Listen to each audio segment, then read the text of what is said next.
Good evening. I'd like to call to order the Wall Township Board of Education meeting for Tuesday, July 20th, 2021. Please stand for the flag salute. I pledge allegiance to the flag of the United States of America and to the republic for which it stands, one nation, under God, indivisible, with liberty and justice for all. Mr. Smythe, can we have the sunshine statement and roll call, please? Yes, this is the Wall Township Board of Education meeting for which adequate notice under the Open Public Meeting Act was provided by a notice to the Co-Star, Asbury Park Press, Township Clerk's Office, all Wall Township Public Schools, and a posting in the Board Administration Office on May 13th, 2021. Take a roll call. Mr. Gartz. He has an excused absence. Mr. Hall. Here. Ms. Hodnick. Here. Mr. Krupa. Here. Mr. Nasser. Here. Mr. Sanfilippo. Here. Ms. Stites. Here. Mr. Wondrak. Here. Mr. Adnija. Here. At this time, could I have a motion for number 5 for letters A, G, and H for executive session? Make the motion. Motion, Mr. Sanfilippo. Second, Mr. Wondrak. All in favor? Aye. Okay. Thank you. We will be back at approximately 8 p.m.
Good evening. At this time, I'd like to reconvene the Wall Township Board of Education meeting for Tuesday, July 20th, 2021. We started at 6:15 p.m. and we are back from executive session. All right. So we are going to start with something Mr. very... Agnisia? Yeah, I'm sorry, Mr. Smythe. Roll call, please. Thank you. Roll call, Mr. Guards. It's an excused absence. Mr. Hall. Here. Ms. Hoddit. Here. Mr. Krupa. I am here. Mr. Nasser. Here. Mr. Sanfilippo. Here. Ms. Stites. Here. Mr. Wondrak. Here. Mr. Agnisia. Here. Thank you. Okay. Now, we are going to start with something very pleasant this evening. We have a number of people who are retiring from the district, and we would like to recognize them this evening. We certainly thank you guys for your years of service, and we will be giving you a certificate and a nice little flower, so when we call your name, we'll have you come on up.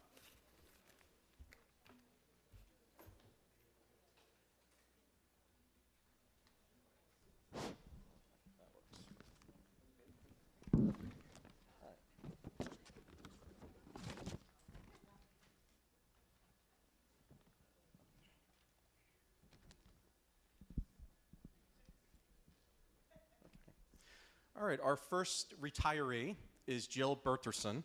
She was a bus driver in our transportation department.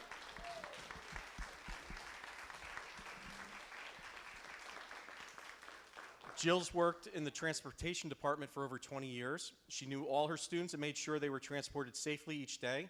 She really enjoyed working with all the transportation employees and always made sure our postings for work were done correctly for all. Jill will be missed, and we hope she enjoys every moment of this next phase of her life. Congratulations. Thank you. Just so everybody knows, transportation is a really difficult job. You know, when you have 30 kids on a bus yelling and screaming, paying attention, and, you know, anybody that's driven around Wall lately, the traffic, it's enough to make you pull your hair out. So, Jill, thank you so much.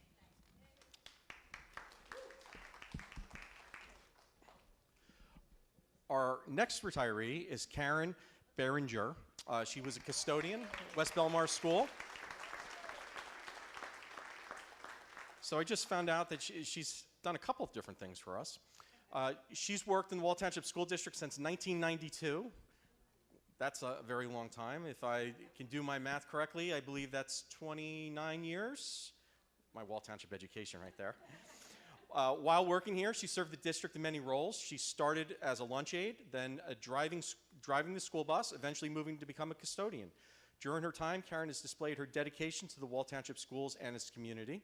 While working in many different roles, she's had the ability to help numerous students and have a positive effect on them. As a custodian, she was imperative to keeping the students and staff safe at West Belmar School during COVID-19 pandemic. We wish Karen all the best in her retirement and thank her for her years of service and commitment. Thank you. I appreciate it.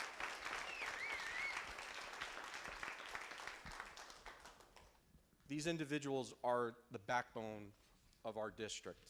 You know, besides transportation, getting the kids here safely, what our custodians did this past year, making sure the schools were clean and safe and constantly wiping things down, it's just absolutely remarkable. Our next retiree is Susan Thiele. She's a teacher at Allenwood School.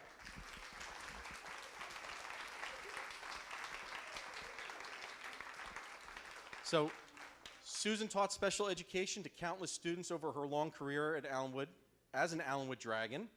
As an inclusion teacher, she was a resident expert in foundations, word study, and has often been heard saying that it was her jam.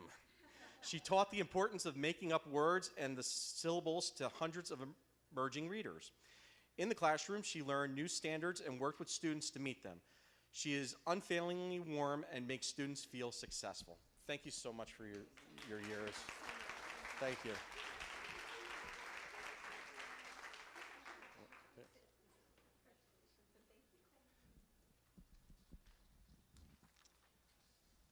Our next retiree is Maria Hines. She also was a teacher at Allenwood School.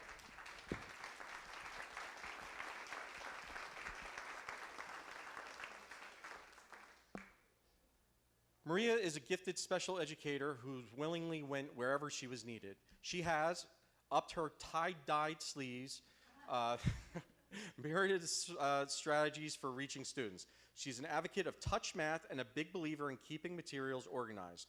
Her expectations for both academic effort and behavior are non-negotiable. She is a generous colleague who eagerly shares teaching tips and materials. In her retirement, we know she'll miss pickup duty the most.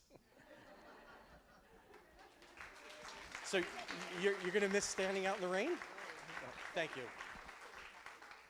How many years did you work? 20. Congratulations. And I missed, how many years did Susan put in? 34. Wow. And then 29 because I had that written here. Okay. Our next retiree is Olive Holiday. Congratulations. Also a bus driver in our transportation department. She has worked here for 18 years as a school bus driver. She drove a school van for most of her time here. She worked with many students and loved driving them to and from school each day. Good luck in your new journeys, and we know you will be kept busy as you always have. She was an excellent driver and will be missed. Best wishes. Congratulations. Thank you.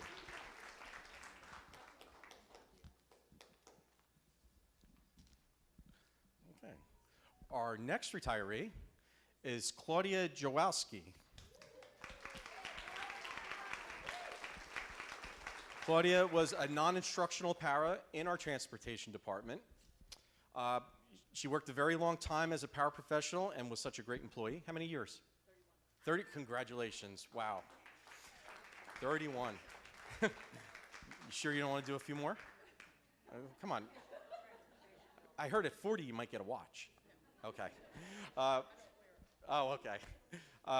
She was always relied on, and everybody knew they could call her for help. She always worried when requesting time off about the office covering her position. If the office could not fill her position easily, she would change her plans and come to work. Wow. When she worked with new employees, she would make sure she told them what was expected and remind the office if something wasn't working out correctly. She will be deeply missed, and we hope that in her retirement, lots of fun and enjoyment, and it's well deserved. Thank you. Congratulations. And finally, our last retiree that's here this evening is Keith Smith. There he is. Keith was a bus driver in transportation. He worked here for over 26 years. He always loved to drive and really enjoyed transporting the children each day. Keith was an employee who always was on time for work each day. He was a safe and caring employee who will be missed. We wish him good health, good luck, and joy in your retirement. Congratulations. Thank you so much. We appreciate it.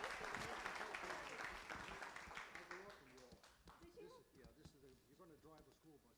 There's no better organization right here. Thank you. We appreciate it. Could everybody come back up for a picture? All the retirees come back. Come on up. We're not done with you. Keith, come back. Come back. We're not done with you yet. We actually want you to come back. We're going to take it all back, and you guys are going to come back in September.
And just so everybody knows, those comments were written by your colleagues.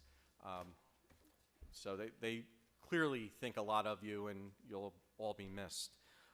We did have a few other retirees that couldn't make it this evening. Tracy Caponegro, she was an instructional para.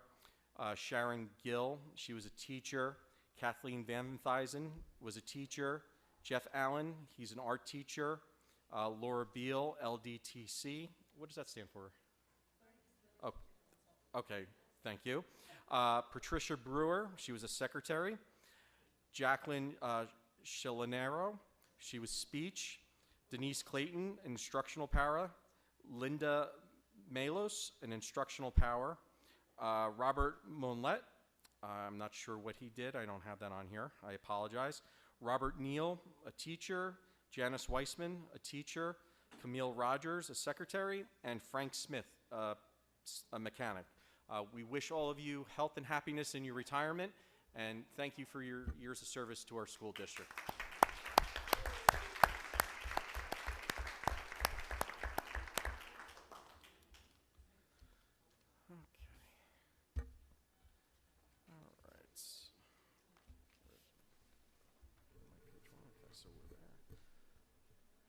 All right, we are moving on to superintendent's updates. Dr. Handerhan.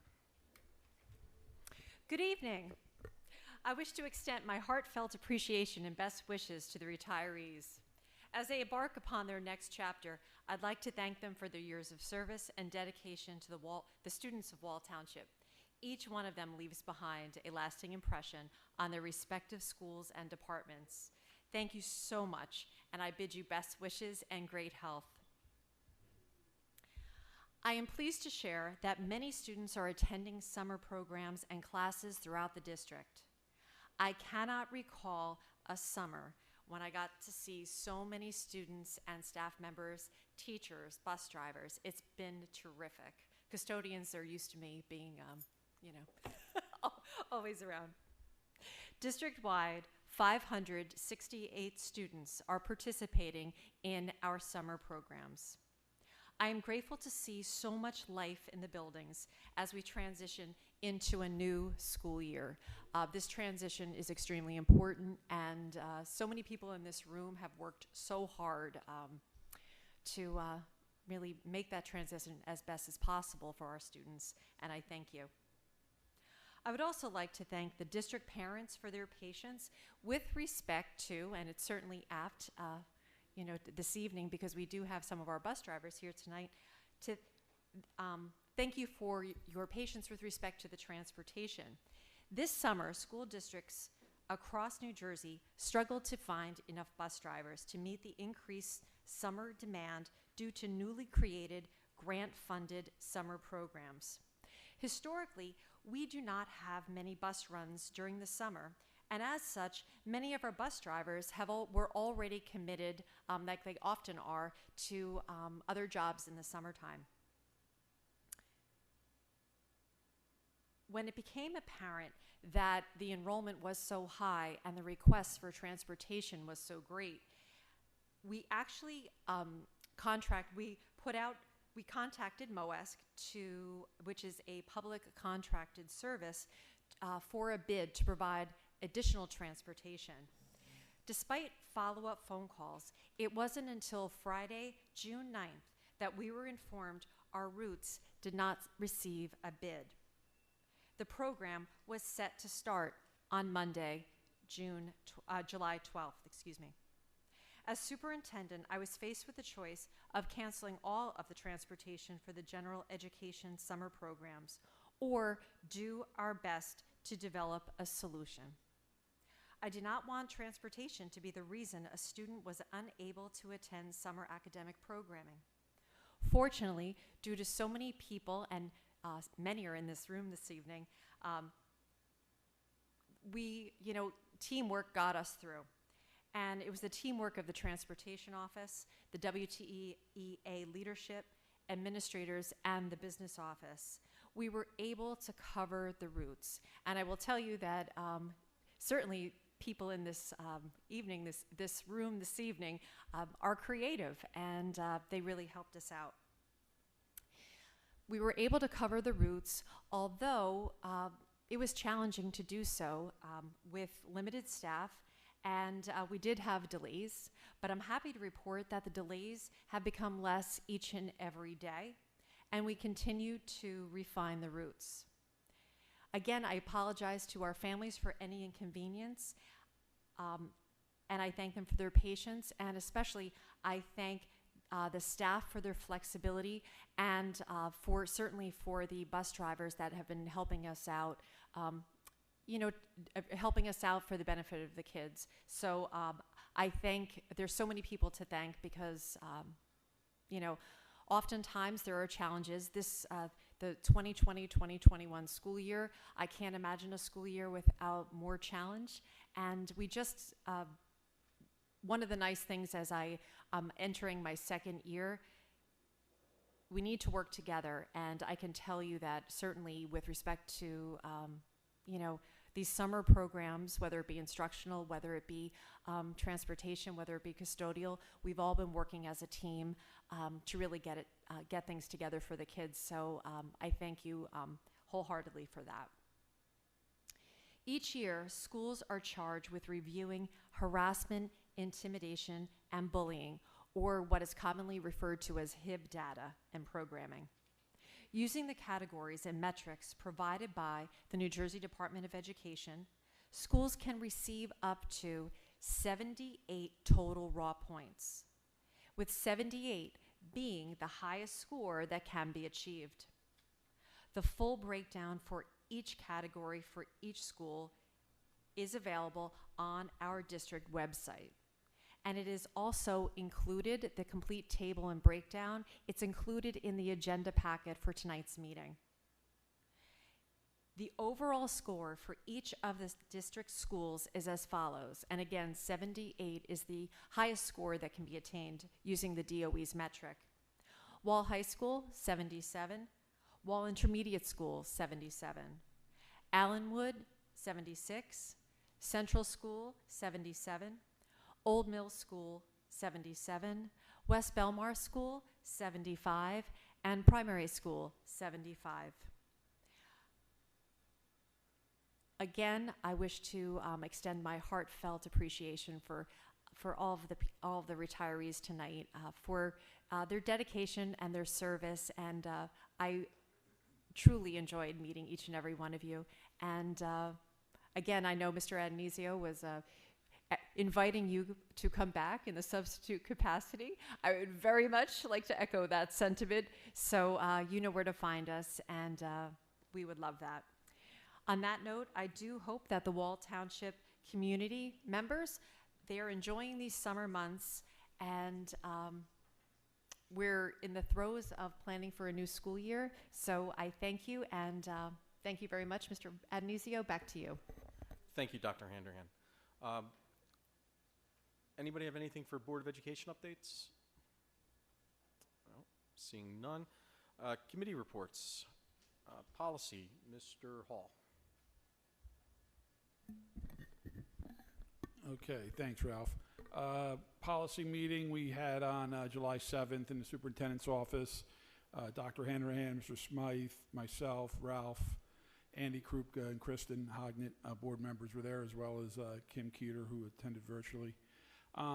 Basically, we had only two things. Both of these were for discussion items. Policy 5111, eligibility of the residents, resident, non-resident. Basically, Tracy kind of brought this to the attention, saying that when we take tuition students, the application process did not line up exactly with the policy. So we wanted to change some language in there to more accurately reflect the policy, so that parents that sign up from out of district know exactly what the expectations are. So that was kind of a basic one. The next one was basically policy 0167, public participation in board meetings. This policy deals with how the meetings are run and the rules surrounding them. The board is looking to formalize and standardize some of the existing rules, tweak a little bit. The group discussed providing the public with a detailed rules of the meeting before each public comment, as well as the role and responsibility of the board and the powers that the board actually has. and the enforcement of the 5-minute rule. The group agreed that the meetings need more structure, and we'll look to add some more language to that policy in the coming months. The group will look to prepare something, let's see here, I'm sorry. The group discussed making the timer visible, which I think you'll see tonight, so that people will know how much time is left of their time. And then requiring some formal changes are administrative in nature. So we'll get Tracy and that team to work on it, and then bring it back to the policy committee to iron out most of the details. But basically, it's just kind of reworking a little bit of the policy to kind of bring it up to speed of what we're actually doing now versus what the policy says. Thank you, Mr. Hall. Personnel, Mr. Sanfilippo. I'd like to thank Andy for chipping in and pinch hitting for me this meeting. Minutes are posted. Andy, I don't know if you want to say anything in reference to the meeting. Sure, thank you, Chris and Mr. President. So there were 3 items on the agenda: sub rates, transfers, and HR consultants. It was shared with us, the committee, that sub rates for all positions in the district are going to be looked at. This has been a very dire area for many, many school districts all over the state with regards to having people to sub when needed. And so there will be further exploration of that by the Finance Committee and the Personnel Committee. Once that's done, they'll bring that information to us. There are some districts that are already increasing the daily sub rates, so the wall would not be in its isolation on this. Transfers, personnel matters were discussed and some background was given. And then the third item, HR consultants, that was tabled due to the conversation that happened on the first 2 items. So I don't know if there's anything from the other committee members that were present that I missed. Nope. Okay, thank you. Thank you, Mr. Krupa. Curriculum instruction, Mr. Krupa. Okay, so let me just open that one. There were 3 items on that agenda. Again, they are posted as was mentioned earlier. And just so the public knows, when you go to the Board of Education page, you can actually go to the Board of Ed, drop down, and all the committees are there, and the date of the meeting is there, as well as the minutes for the agenda that occurred on that day. So there's a couple ways that you can get to it, and it's working. I've used it, so I just want to make sure you're all aware of that. The items on the agenda were update on World Language Program, particularly for the middle school, the NNDC program, which is part and parcel of our Service Learning Academy at the high school, and then a hodgepodge of curriculum issues. So let me start with world languages in case some of the board members have questions. The middle school requirements have been updated by the State Department of Education. As probably many of you know, that you do take languages in the high school, but now it's kind of creeping down into the intermediate world, and they have a plan in place for that. And just as a matter of information, at the middle school, it's Spanish, French, and Latin. So, carpe diem, right? And there'll be scheduling massage done so that we are in compliance with that with all of our students, whether it's regular ed, special ed, or other. The curriculum issues that were spoken about were social emotional learning, the LGBTQ content and implications with that, and then critical race theory. So these 3 have come up over several months now, And again, it's important that the public knows that there is a curriculum committee. It's representative of you, but also that we were very much in consult with each other, that whatever comes down the pike, that it's very important that we work with the community to make sure that people are aware and comfortable with what information is being spoke of. The concern that I'm just speaking personally for myself, not for the board, was that the social emotional learning area is getting lumped in with those two other areas in a way that is not really proper. Social emotional learning has to do with mental health and, you know, learning about perseverance, grit, how to deal with stress, and a lot of parents, as you know, have come to us with that concern over this past year because of COVID. So we are, as part of the requirements with the federal monies and other budgets that we receive, going to be addressing that in the coming year. And as one of the follow-ups for that committee meeting, we asked that we have some more information on that. The NNDC program is also thought of as like the RATSA program, and there's going to be additional information coming from the high school about that service academy to the committee. We were just having a very light conversation about that. I skipped over the two LGBTQ and the critical race portions in the curriculum hodgepodge, so I apologize for that. So with regards to those, the mandates in the curriculum and the discussions that are happening down at the legislature level, that's all being looked at, and the timeline for any curriculum changes has been extended another year, again, due to COVID. And Erin Embaum, I want to acknowledge her presence at the meeting with regards to explaining to us some of that, as also Dr. Rando was there. And that's pretty much it.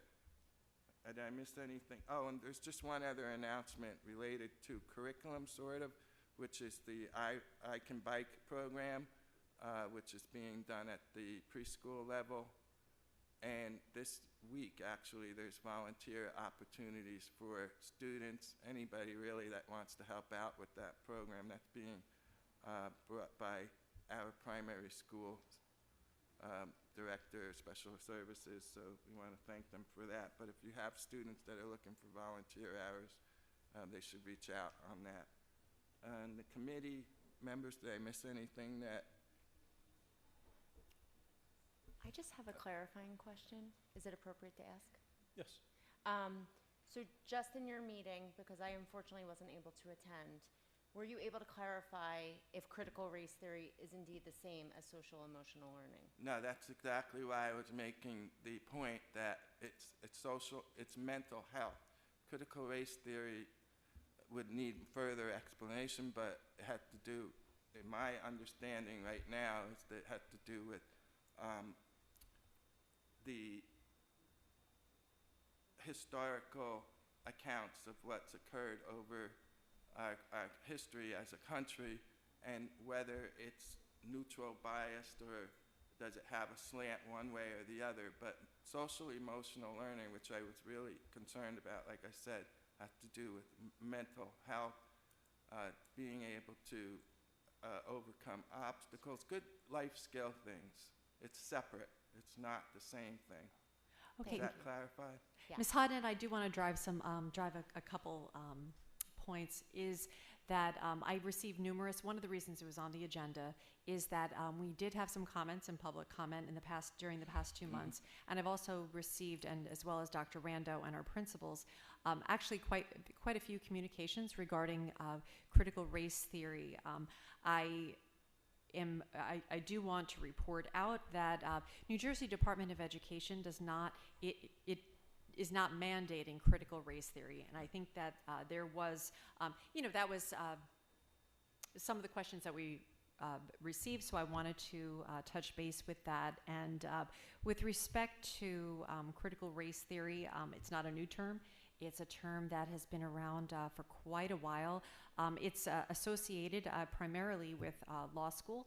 It's a course that is taught in some law schools, and so there was I can tell you that Dr. Rando, the principals, and me, we have been working with parents to address any questions that they might have. So there will be more information to come.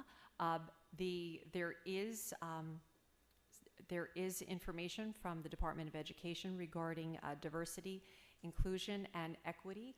That is something that was signed by Governor Murphy during the month of April, and I will share with you that that diversity, equity, and inclusion are not topics that are unfamiliar to schools. It's something that we have been working with for a very long time, but I will certainly indicate that there are many topics, curricular topics, that seem to be enmeshed. So we're at the whether it's in media or whether it's in common conversation, but just to make people aware of what the topics are and how school districts will be moving forward with some of certainly the requirements.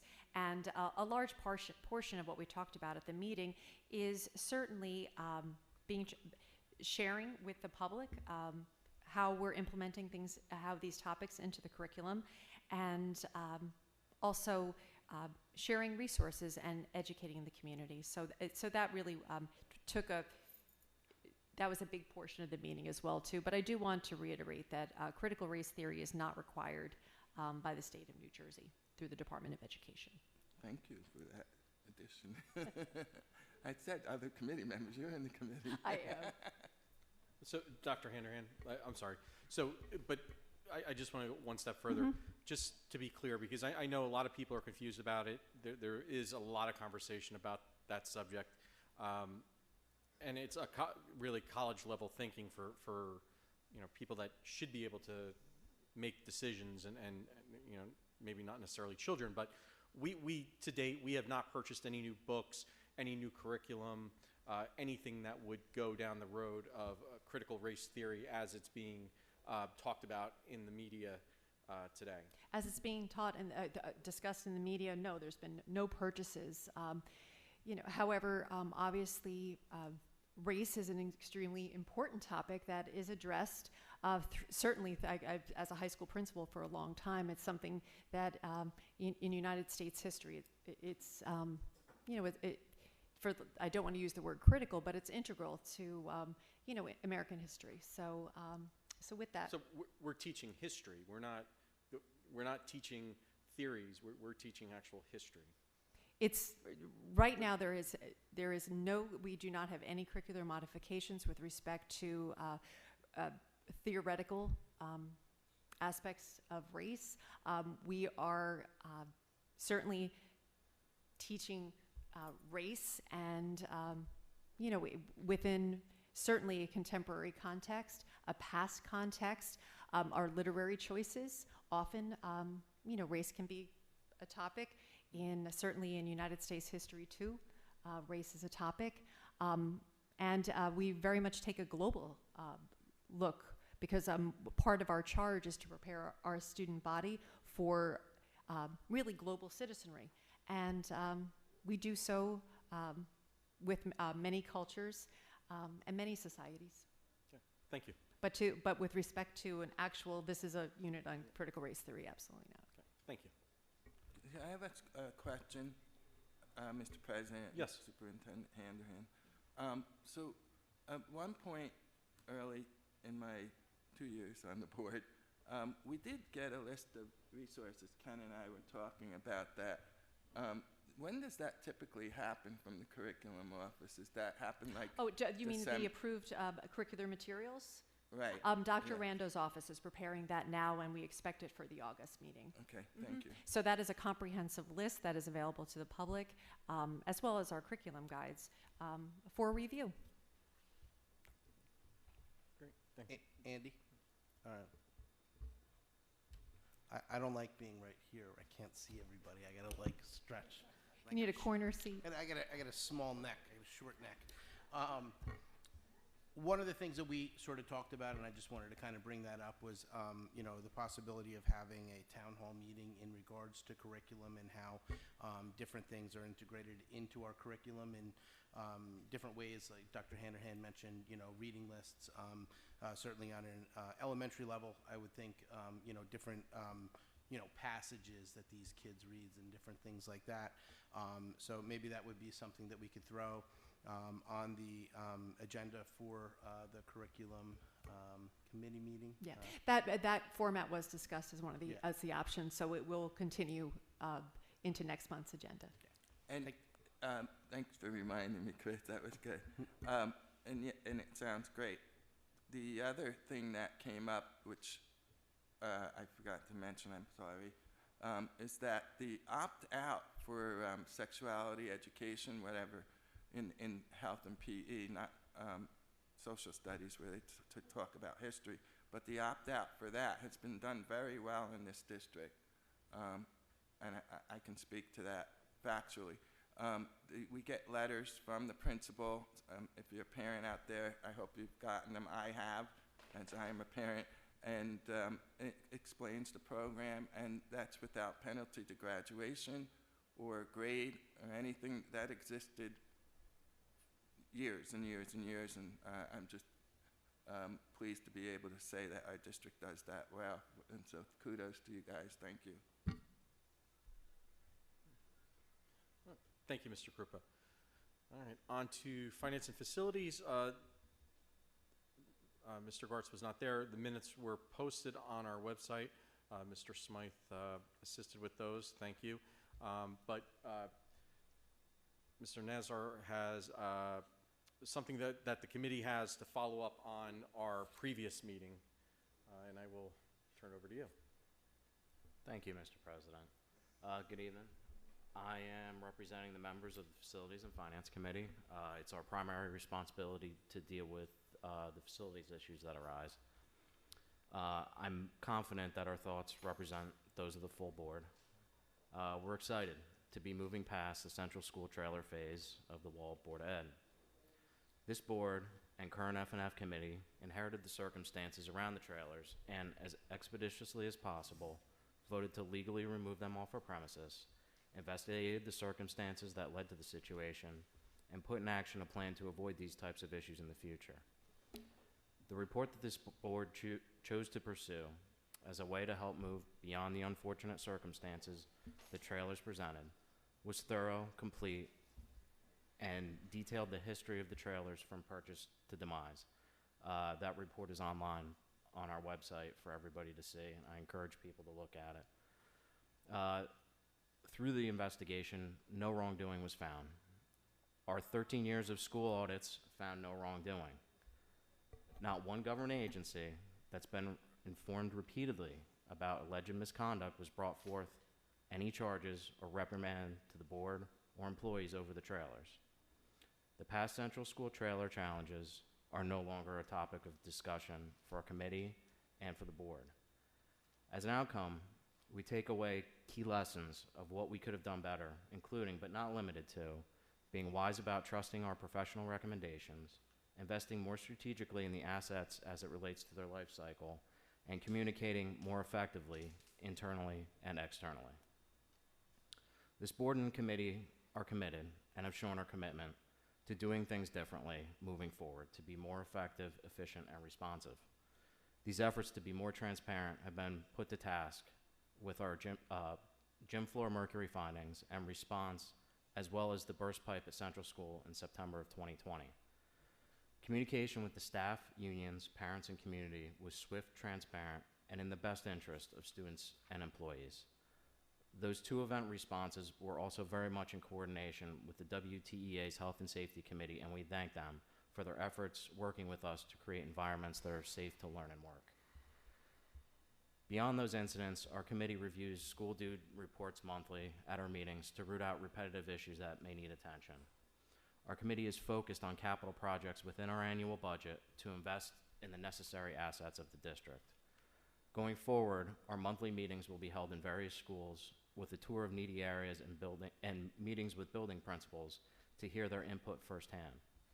This F&F committee will continue to address necessary concerns openly and honestly in the best interests of students, family, staff, and stakeholders. Our focus is to continue moving forward in a more professional manner with the ultimate goal to modernize our current assets as much as the annual budget will allow. The fact is, the can has been kicked around and down the road too long. The district's assets need attention, and by attention, we mean investment.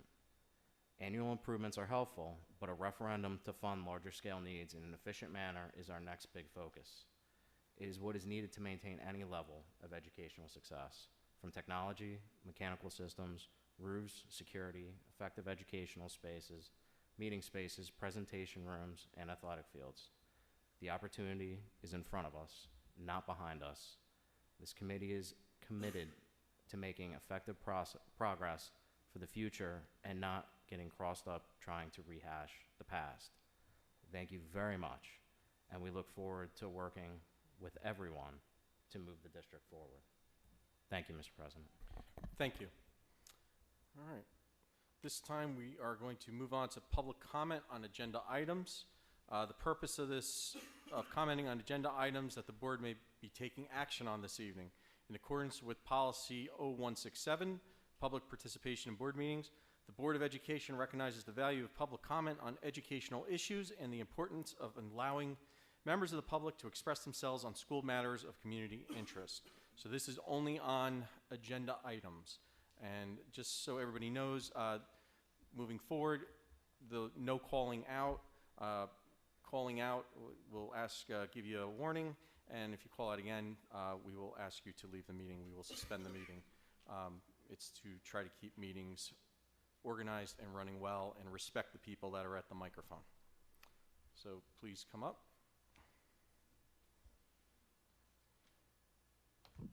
Hi, my name is Betsy Cross. Sorry, I just got here and I had to borrow an agenda. I'm just wondering, where are you approving the report by Mr. Scarillo's office? What item is that on the agenda that you're approving it? That was the report by Mr. Scarillo's office that we paid so far $104,000 that is not on letterhead and is not signed by anyone. What item is that on your agenda, Mr. Adonisio? Or Mr. Nasser, since you just went over that? That is not on the agenda. It's not on the agenda. Well, how do you go forward and move on when you're not even approving this report that Mr. Scarillo and Mr. Dennis McKeever have presented? It's not on letterhead. It's not signed. Do you have questions on agenda I items? do. That report means nothing. Okay, questions on agenda items. These are not agenda items. So you're saying it's not on an agenda. You're not approving that report because it's not on letterhead and it's not signed by anyone? Is that what you're saying, Mr. Do you have a Adonisio? question on agenda items? If not, please sit down. That is my question. I guess you're not approving that report because it's not on letterhead. So, and it's not really a report because we were told we Okay, were Ms. supposed Cross, to this get. time is for agenda items. Right, and you don't have that on the agenda. So I guess we do know that that report has not been accepted by the board, right? So we do have ethics forms filled out. They will be going against Mr. McKeever, All right, Point Ms. of order. Cross. Mr. Scarillo. Ms. Cross, these and are the agenda full items. board. No, I'm just getting this on the record No. right now. I didn't really get a chance to look at it, and you don't have any agendas actually back here. So I'm just looking it over very quickly because I was out to dinner right before I just walked in here. Where is Mr. Scarillo tonight? I guess he's not here. Okay, Ms. Cross, you haven't asked one question on agenda items, so I thank you. have. Your time is up. No, my time's not up. It's No, 2 your time minutes is and up because it's 57 question on seconds. agenda items. Who, I guess, where's the HR report? It's not here. Where's the HR report? You don't have copies Everything of is it? posted online. What, the third version was posted at what time today, or fourth version of the agenda? Do you have a question, Ms. Cross? I do. When are you going to be approving Mr. McKeever and Mr. Scarillo's Thank you, Ms. Cross. Your time report? is up. You're not following I have the 2 agenda. minutes and 26 seconds left that I can see on there. So you answer for me, when are you approving the report by Mr. McKeever that's unsigned and undated? All right, Ms. Cross, you've That's been my given a warning. question. I have 2 minutes and 13 seconds left, so I need you to answer that question tonight. Thank you, What- Ms. Cross. Your when- time is up. I'm waiting for you to answer a simple question. When is the board approving the unsigned report that's not on letterhead, that the parents sat here and we weren't able to Excuse ask me, questions? point of order? Yes. I'm just wondering, and we could stop the time if we needed to, is this a question and answer statement session? No, not at all. So what is public comment for? Exactly what I read. Right. And we had a question and answer session last week that we were not able to ask questions into a microphone. And that was a big problem, Ms. Mr. Cross. Adonisio. We were not Okay. allowed to ask questions. Ms. Cross, your time is up. Do you have a question about the agenda, Ms. Cross? Oh, thank you.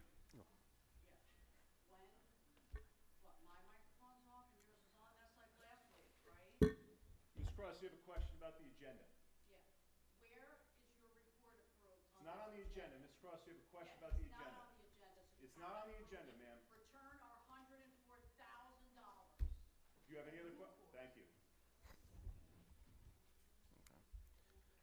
Is there anybody else for questions, comments on agenda items only? Mr. President, Yes, Mr. Krupa. I just want to make sure I'm correct with my understanding that number 20, public comment, open for the purposes of commenting on any school district issue, is later on. Correct. Okay, thank you.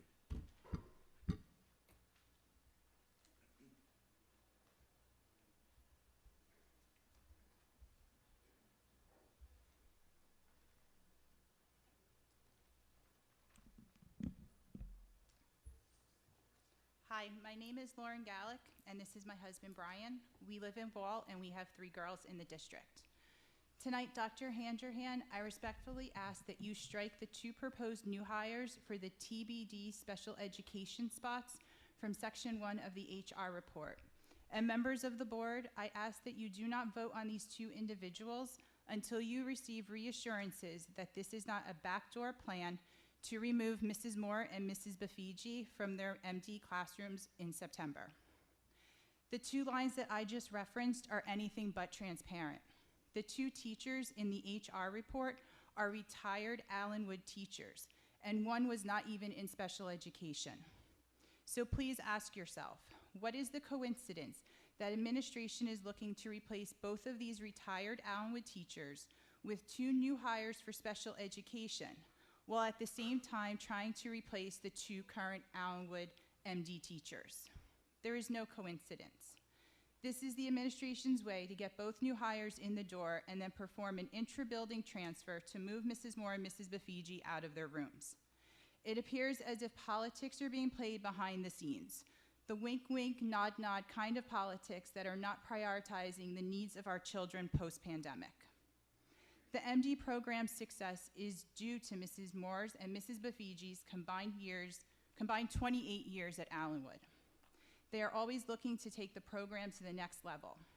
Did you know that several years ago they suggested RBT, or Registered Behavior Technician Training, to administration? And for whatever reason at that time it was not pursued. And now fast forward to this year. The big plan that Special Services is trying to sell to parents as the reason for all this change is, you guessed it, RBT training. They are taking credit for an idea that is not new and are not including the very teachers that originally suggested it. In my opinion, if you want to bring parents along with you on a new path, it would be beneficial to all involved to include the teachers they trust the most. Last month, I sat down with the Director of Special Services and my building principal. They said they could not answer my questions until after tonight's meeting because, quote, there were many moving parts, end quote, that had to be put in place first. I now see why. And when I suggested the creation of the state-mandated parent advisory group, which this district does not have, the comment, quote, parents only want a committee when they have something to complain about, end quote, was said. That was the tell-all for me. In contrast, thank you, Dr. Hangerhan, for meeting with me last week. I felt you listened and understood my concerns, and that was a productive meeting. On June 15th, I stood at this podium and I said the choice to create unnecessary change in the MD classrooms will create instability. Well, some of my fears are already coming to bear right now in ESY. My daughter lost a year and a half due to the pandemic, and now she's losing 6 weeks of ESY due to the lack of training and experience of staff with MD students. Where is the accountability for leaders making these heavily opposed decisions, who at no point are pausing to step back to get perspective on the situation? When can Mrs. Moore and Mrs. Bafiji, who are actually sitting in the room tonight, get the respect they deserve as wonderful educators? Right now, I have no reason to believe September will be any different. I've lost confidence in my district leaders' decisions making, because that's what happens when you ask parents to trust you in a vacuum of information, and I only have the results of their actions to judge them by. But you can change that. There is still time to repair the damage of the tumultuous past few months. This is not an aha or I told you so moment. We're all better than that. I'm asking for the board's support as we aim to close the learning gaps created by the pandemic. Please work with us to ensure Mrs. Moore and Mrs. Bafiji remain in the Allenwood MD classrooms so we can all move on to a successful school year. Thank you. Thank you. Mr. Adenizio, may I address it? Dr. Handerhan? Yes, Mr. Adenizio, while I would like to make a comment, I have to be very careful to not keep this in a personnel realm. However, there are special education teachers on tonight's agenda because we need to hire 2 special education teachers in the district. It is tonight, it is July 20th. It is imperative that our students have teachers come fall. So certainly without going down a personnel road, I would like to stress that we need to staff our schools so that we can provide our students with teachers, which is certainly a critical element. And to delay the hiring of teachers impacts students greatly throughout the district. So I did want to mention that. And also the special education parent group is certainly an important aspect to special education, and it is a parent-initiated group, and this is something that has been supported and facilitated with parents throughout the district, and it appears that there is the resurgence for a more active group at this time. So that is something that we have discussed administratively. Thank you. Is there anyone else for public comment on agenda items?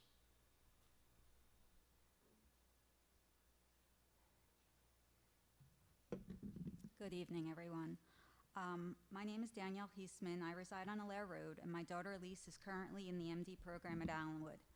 I am here again tonight to address my concerns as a parent regarding the teacher transfers and changes in the MD program. As it stands, parents have been told there is a new program in the works that would only be revealed after tonight's meeting. Odd that they would not publicly reveal any information prior to this. We as parents have looked over agendas and meeting minutes looking for answers not yet provided to us. Seemingly, the new improved program entails an ABA-based classroom with RBT for the paras. That's great, but our current teachers not only utilize this, but have near perfected it individually for each child. This is not a one-size-fits-all type of program. So I have to ask again, why? To me, this is just getting new teachers to replace our current ones. Why the secrecy, misinformation, and lack of transparency? As a parent, it's disheartening to see new teachers on the agenda being brought into the building that are listed as special ed teachers, but not know if these are meant to be replacements for Mrs. Moore and Mrs. Bafiji. It is confusing and undermines the trust we are supposed to have in our administration. Trust that has been lost to me after my child was struggling and miserable a few years back in a classroom where I was assured that would be a perfect fit. As an advocate for my daughter, I will not stand by and assume that anyone else will know best or do best by her. I do know that initiating a new plan after the year these kids have had Pandemic, mask, changes, social distancing, along with the anxiety that is commonplace for many kids on the spectrum, is downright thoughtless and ill-timed. Again, I have to ask, what advantages will benefit my child if this goes through? I cannot see any, and I will not have my child wait and regress until the kinks are straightened out. It's unnecessary. Furthermore, I'd like to point out that replacing Mrs. Moore and Mrs. Bafigi with teachers who may have credentials on paper but no MD classroom experience is certainly a downgrade. Again, another adjustment where momentum is lost and my child pays the price. Elise, my daughter, has come so far in Mrs. Bafigi's classroom. She entered it not liking school, being defiant and aggressive. She had no confidence herself or her potential. Sorry. Today she is thriving. She's reading, writing, progressing in math in all areas. But truly the most remarkable change is how proud she is of herself and how willing she is to try new things. Mrs. Bafigi has changed our lives, quite literally. You may have heard that before because that's the type of teacher she is. She puts in 100% for her students and they have her support no matter what. This should not be overlooked because it is rare and not easily replaced. I feel not only is this unjust and outright wrong on many levels, but also damaging and disruptive to put them through further changes. This change will likely precipitate academic as well as social, emotional, and behavioral setbacks. ESY has had them adjust to a new inexperienced teacher only to possibly have her replaced with yet another come September. In closing, I would just like to be clear that I am outraged and saddened by what has already transpired. We all need to come together and put the children first. We cannot accept this current climate of secrecy, unreasonable change for the sake of change, and administrators who think they know best. Please figure this out, look closely as the facts speak for themselves, and do the right thing for our children, because ultimately, that is the bottom line. Thank you for your time. Thank you.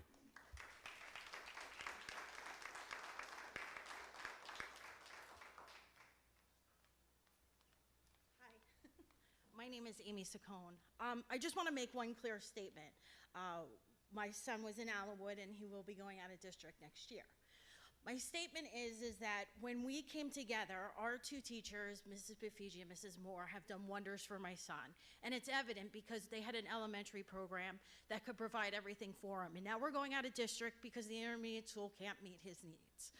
But I just want to get this on record. When we reached out to the community and told them how outraged we were regarding the changes that were taking place, the community came back behind us to say, we hear you. We're a very small group, but they hear our voice. And one of the things that came out during that time is that people from other communities, because it was talked about by the special service director that this is only, people are signing it that aren't even from Wall Township. But I want to make this clear. We got people from all over the place. And during that conversation, because I'm going to a different school, so I'm learning a whole new thing. But during that conversation, we talked about what other districts did during the pandemic, what support they had, what was special service doing to keep people in communication. And I know that you're saying that this is parents that are supposed to have this group. However, we were told 2 days before September, the first day of school, that my son was going to be with Mrs. Bafigi on virtual. Now, if you want to talk about communication, I would say that's poor. And a lot of these different communities during the 16 months had a lot of support from special services as far as caretaker tips and education gifts. So I understand what you're saying, that it's parent-oriented, but in the same respect, we need to also have that from our special services. Thank you. Thank you.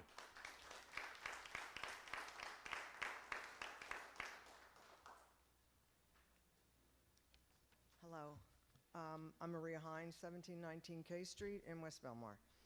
As a special education teacher, I've had the opportunity to work at every grade level, K through 6, in Allenwood School during my years there. Ms. Hines, I'm sorry. That's probably more appropriate for the second public comment. This is to address items on the agenda. Perfect. Thank you. Thank you. Is there anybody else for agenda items?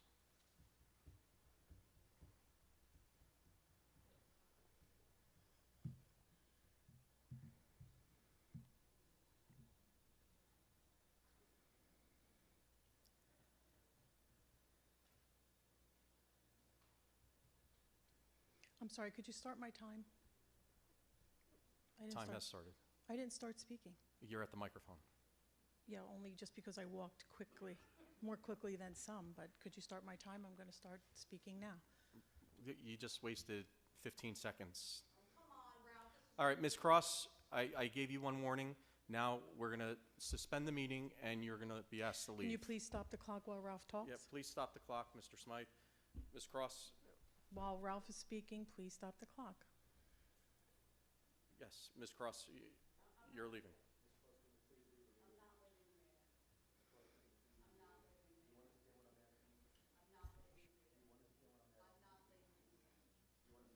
Could I have a motion to suspend the meeting? Mo- Motion, Mr. Wonder. Could I have a second? I'll second it. Second. All in favor? Aye. Okay. What We time are you apologize. re-adjourning? We will be back after Ms. Cross has left.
could I have a motion to reconvene?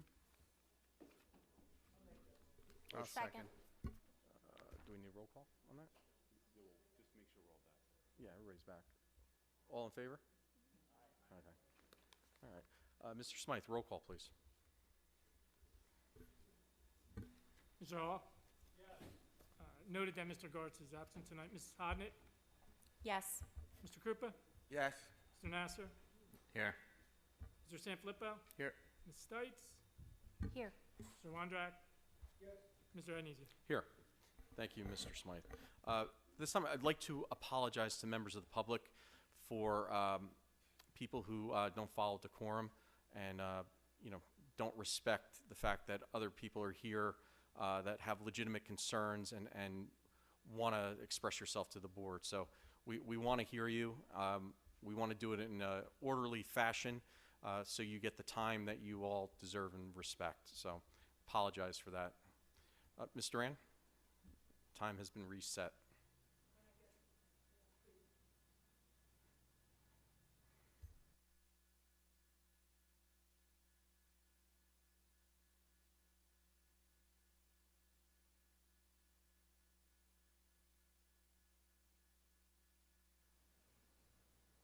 Mr. Smythe, could you reset the clock? Testing. Okay, thank you. Just hold on a second. There. I'm first making a general comment before, as a prelude to my question, but I want to point out the hypocrisy of Ralph, unfortunately, and the board, because I have been told for the past 4 years that this comment time is not, specifically not, a question and answer period. I have been asked to sit down, I have been asked to leave the meetings, and I have been told it's a time for public comment, not question and answer. All of a sudden, last week, the last presentation meeting and this meeting, all of a sudden it's a question and answer only, because I've never got an answer to any of my questions. You could have saved yourself $100,000 if anyone had ever just answered my questions. They're still not answered, but we might have been able to just sit and talk it out. I want you to know that I think it's hypocritical to now call it a question and answer period when it's a public comment. It's not a question and answer period. I misspoke. I thought so. Okay. Okay. I also wanted to ask Ms. Handerhan what her definition of equity is, because you mentioned it while you were speaking that we were not teaching critical race theory, but we are teaching diversity, inclusion, and equity, and I was curious as to your definition. That's not on the agenda this evening. She spoke about it at this part of the meeting. You know she did. She spoke about it. So what is it? It's in the agenda, apparently. Okay, I don't have one because there wasn't enough copies. Okay, since it's not a question and answer period, it's just a thank you. It's just a hypothetical question, because I'd like to point out that diversity, inclusion, and equality is a very laudable and worthy goal. That's not anything we're voting on this evening. Diversity, inclusion, and equity. Well, she spoke at length about Okay. it. She spoke at length. That's for the second public comment. Okay. This is for agenda items only. Okay, well, I can't tell, because if she spoke in the first half, it sounds like it was on the agenda. It was on the 16D, I guess, the appointment of affirmative action team and It was under committee reports. It was on 16D for a comprehensive equity plan. I'm very concerned about the use of the word equity, because I believe it's critical race theory by another name. It's a social Marxist term that dictates equity in outcome, not equity in means. And I'm very concerned that you're hoodwinking people who are sitting here tonight and going forward by your misuse of the word. The use of equity is socialism, and it's critical race theory. It is not the same as equality before the law, which is a wonderful goal.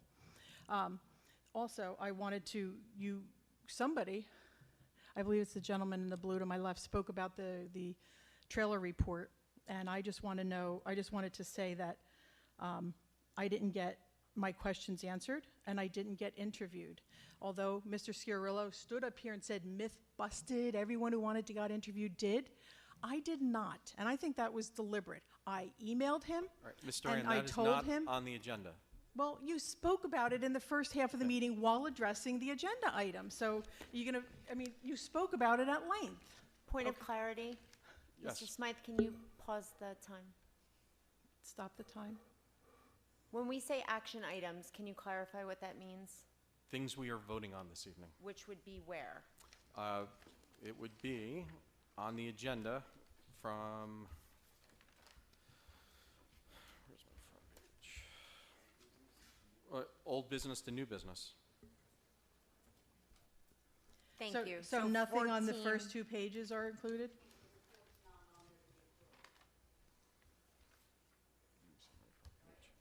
Thank you. You're welcome. Well, I'm just thoroughly confused because the first 2 pages of what you guys spoke about tonight, which sounded like it was part of the agenda, or why would you have talked about it? The first 2 pages are not on here. I mean, you're telling me I can't talk about it. I just want people to know that I wasn't interviewed. I don't think it was a mistake. And the investigative report was extremely poorly done. It read like a really weak, childish defense brief instead of an investigative report. I've been reading investigative reports for Mr. 29 years. It was pathetic. It was actually very poorly done. And not one thing that we pointed out that was problematic was addressed in that report. Not one. Not one. It was just written like a defense brief. The things that we pointed out that were problematic were not addressed. So if you're going to be annoyed going forward with people not moving forward with butterflies and unicorns and kumbaya, it's because this was a terrible waste of money, poorly done, didn't interview the main stakeholders and the people who had actually gone through the documents. I'm one of the very few people who read all 8,000 documents. My knowledge I would throw down with anybody on it, but the stuff that we pointed out as problematic was not addressed. I'll leave, and also I just wanted to say, please convey to Mr. Ciarella that I thought his treatment of me was degrading, misogynistic, very disrespectful. I thought he became threatening to Betsy. And his yelling at me every time I asked more than one question after each section that he forced me to wait. And then when I had multiple questions, he would stop and yell at me like I was a child after every one question, to the point where I was turning to the board, begging the board to just say, hey, come on, can I ask a second question here? And I was civil to him. Every question was civil. It was spoken in a civil term. His behavior towards me and Betsy, we were 2 opposite ends of the spectrum. Both were treated very shabbily. Really a big disappointment and not necessary.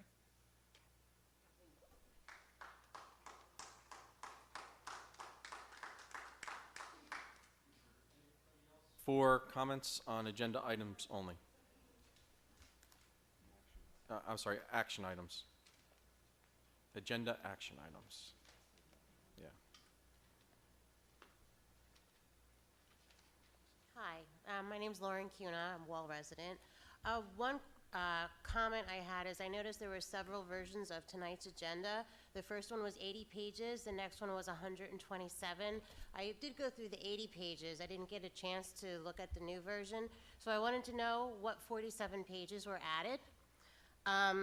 Also, I'd like to point out item number 16D, where it discusses appointment of the affirmative action team to develop and assess a comprehensive equity plan. I'd like to understand exactly what does that mean.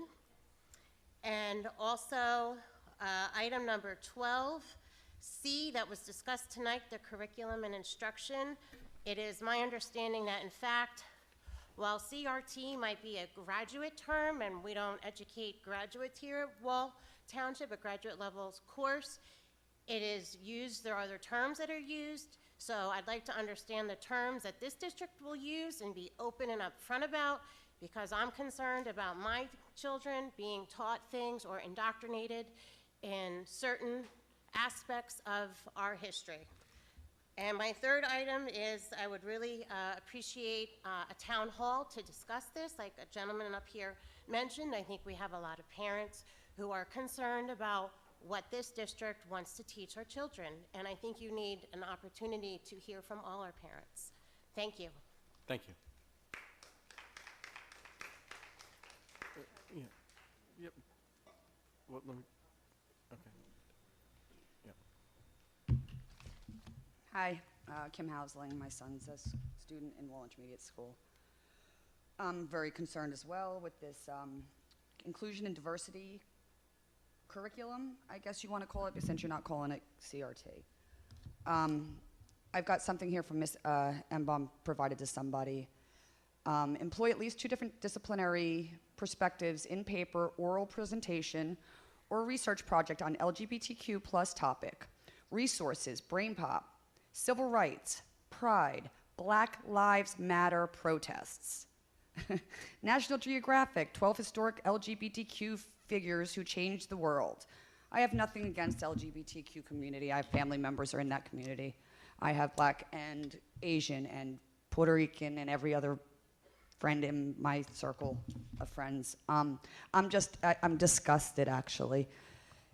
For the New Jersey Department of Education curriculum, I'm going through it, and it's pretty sick. Transgender is an umbrella term for people whose gender identity and or expression is different from cultural expectations based on gender that were assigned at birth. I can't even, I'm so. Non-binary is a term that often used by people whose gender is not exclusively male or female, including those who identify with a gender other than a male or female, with more than one gender, or with no gender at all. People whose gender is neither male nor female may use the term to describe themselves, such as gender fluid, agender, bigender, or gender expansive. My son does not need to be learning these things. These are things that I should be teaching him at home, not in the classroom. Hi, Miss Henderhand, I'm talking. I'd like you to acknowledge me, or at least look at me. I would like also a definition of equity that you guys have. I'd also like to know what is the affirmative action. I'm so upset with the things that are going on in this school. It just makes me so sad. I don't even know what I'm doing up here, but I just want you all to know that I don't know. It's crazy. I don't agree with any of this stuff being taught to my son, whether it be in health class, social studies, gym, or anything else. Intersex means a person whose sex characteristics may not fit medical definitions of male or female. My son does not need to know about that and be taught that. LGBTQI is an acronym that stands for lesbian, gay, bisexual, transgender, questioning, or intersex. The Q may also stand for queer. I don't understand why these kids need to be taught this in school. They need to be taught to be kind, tolerant, and respectful. They need to be taught math, English, how to read, how to write, how to do things that they have to do on a daily basis. Write checks, pay bills. This stuff is disgusting, and I am 100% against it. And I know you're not calling it critical race theory, but you've got it in your curriculum. Mr. Krupa, I'd really like you to please pay attention, pull up New Jersey Department of Education's curriculum, read through it, please. Okay, I've got paperwork here about CRT, about, if you need some stuff to read, I can hand you a bunch of stuff to read about it. But please pay attention to it because it's pretty scary stuff. Thank you. Is there anybody else?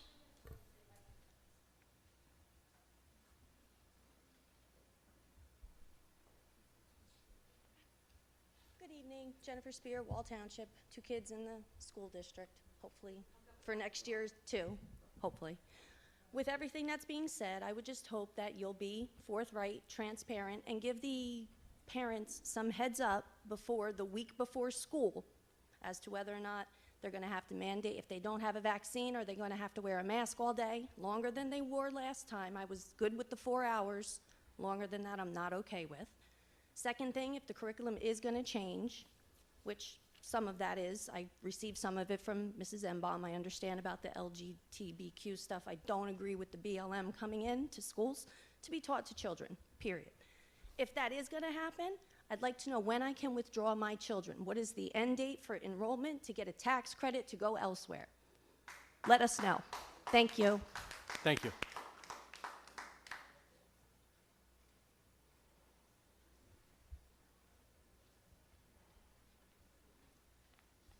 Is this general comments yet, or are we still doing agenda? Just agenda. Okay, because I'm paying a babysitter like $15 an hour, and I have to leave like in 5 minutes. Can I just say it?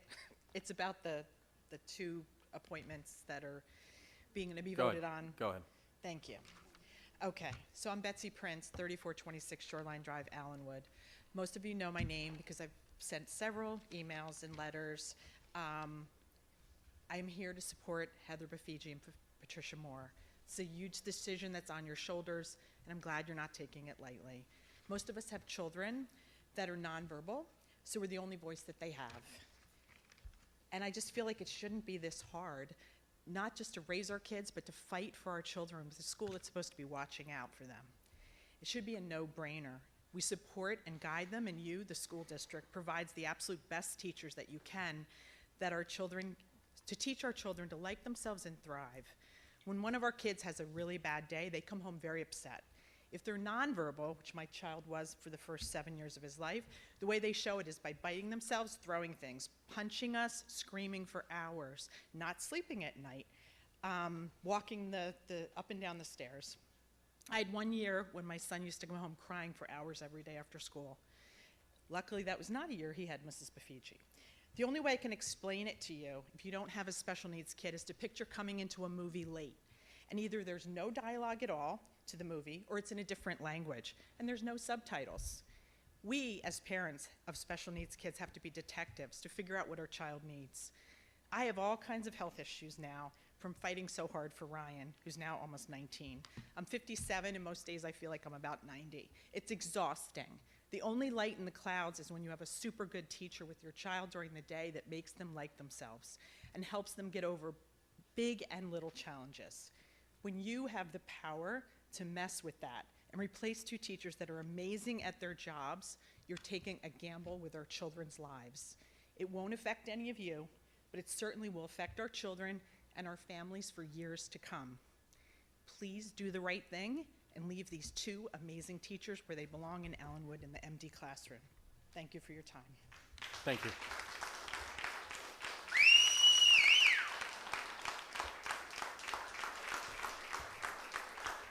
Is there anybody else? Seeing none, we'll close public comment. Dr. Handerhan? Yes, thank you, Mr. Adonisio. Mr. Adonisio, I would like to address some comments that I heard here this evening. One is the creation of an affirmative action team for a school district.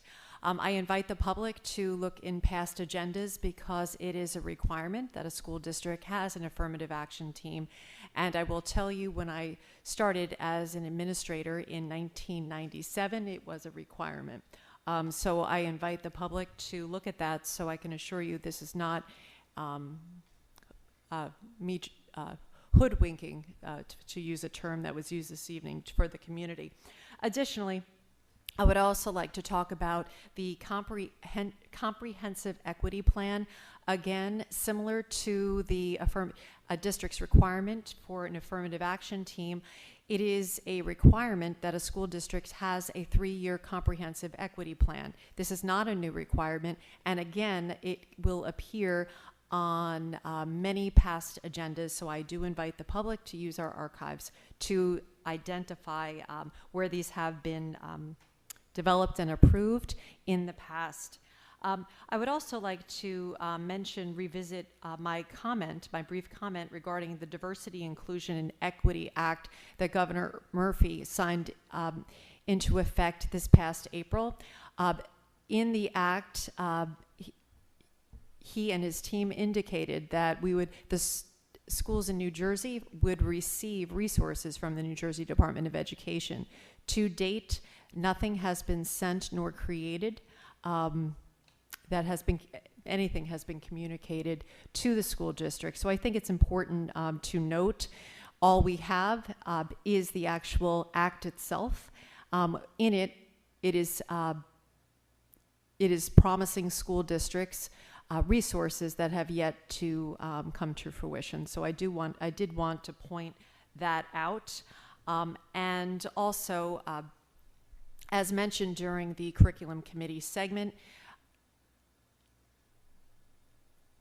we very much intend on having public meetings. Our curriculum is certainly available for the public to review. As Mr. Krupa asked earlier, we do have our resources that are available and are approved on a weekly basis, on a yearly basis. If there are questions with respect to materials that are being used in school, the protocol would be to contact your child's teacher, with further questions, contact the supervisor and/or principal, depending on the scenario. There are There are protocols, there are chains of command, and the school district is here to really support families as they negotiate the curricular materials that their students will be, that are included in the township curriculum guides. It is, as a public school district, it is not only our responsibility to follow New Jersey code, New Jersey statute, the required standards, but as a public school district, it is our obligation to educate, not indoctrinate. We educate, and that is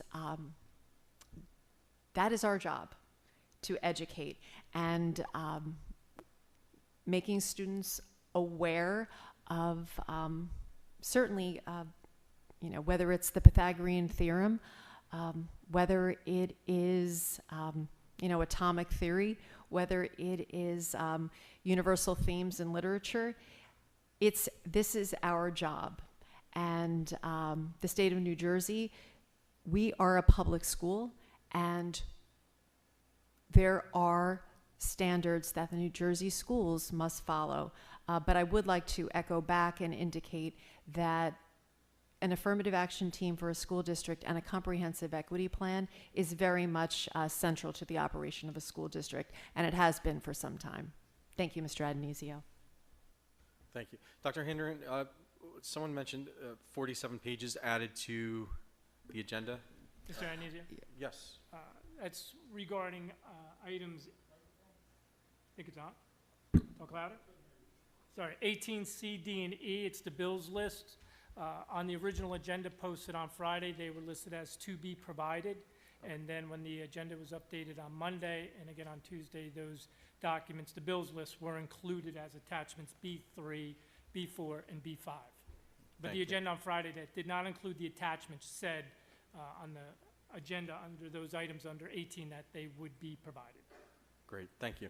And Dr. Hendren, a question was asked about masks and vaccines.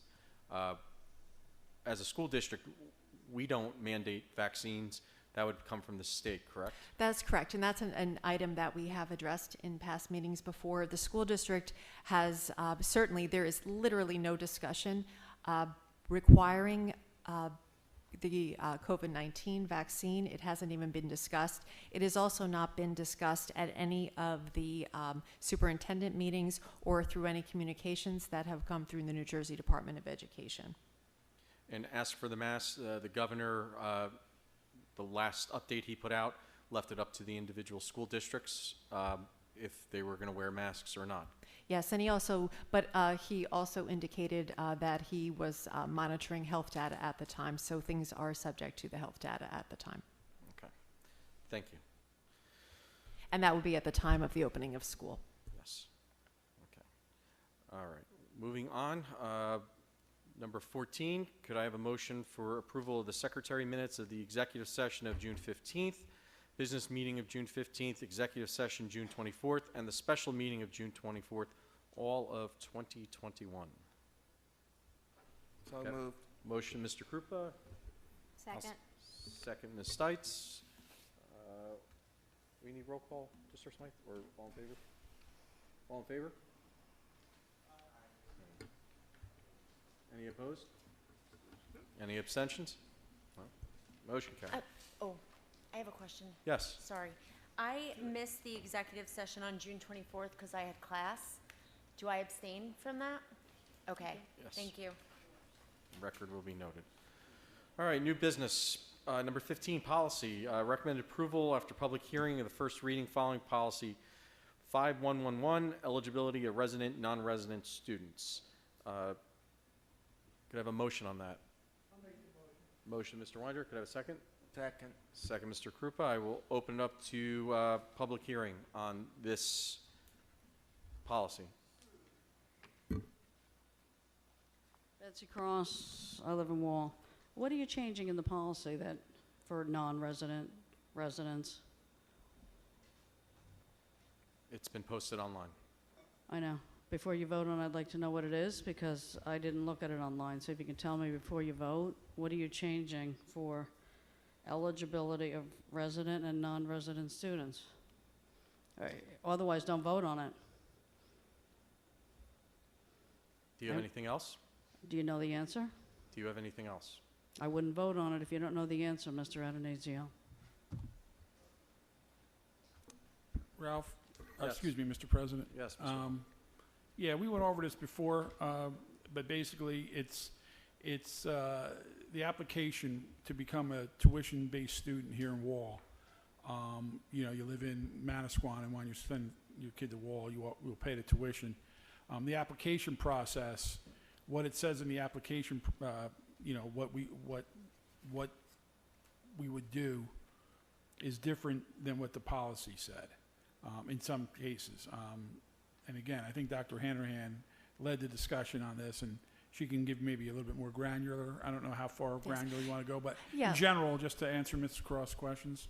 Yes, well, specifically, it just speaks to clarifying some of the language that may have been vague. So this way, our policy and all of our materials are aligned and convey a consistent message. All right. We have a motion and a second. Mr. Smythe, roll call, please.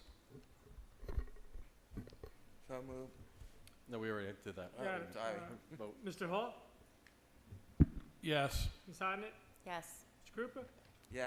Mr. Nasser? Yes. Mr. Sanfilippo? Yes. Ms. Stites? Yes. Mr. Wondrak? Yes. Mr. Adenizio? Yes. Okay. 16, could I have a motion on number 16, A through G? I'll make the motion. Motion, could I have a second? I'll Sec- second. Second, Ms. Hodnett. Any discussion? Questions? Seeing none, Mr. Smythe, roll call, please. Ms. Hodnett? Yes. Mr. Krupa? Yes. Mr. Nasser? Yes. Mr. Sanfilippo? Yes. Ms. Stites? Yes. Mr. Wondrak? Yes. Mr. Hall? Yes. Mr. Adenizio? Yes. Number 17, Superintendent's Report, Dr. Handerhan. Thank you, Mr. Adenizio. I would like to request a motion to approve by consent agenda items A through L. Could we have a motion? I'll make the motion. Motion, Mr. Wondrak, second. I'll Ms. second. Hodnett. Any questions, discussion?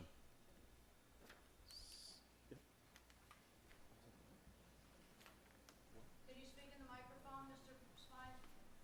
Yeah, I can. Where? Did I skip Why that? not? Where's that?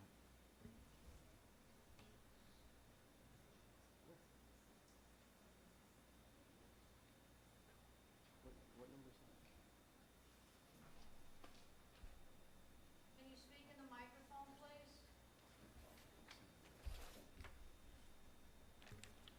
Oh, okay. Is this open for discussion? Oh, we have a motion and a second. But I would like to acknowledge F on the agenda. It's with great appreciation, Wall High School Stadium Field Turf donation from the Wall Knights Family Foundation at a value of $222,700.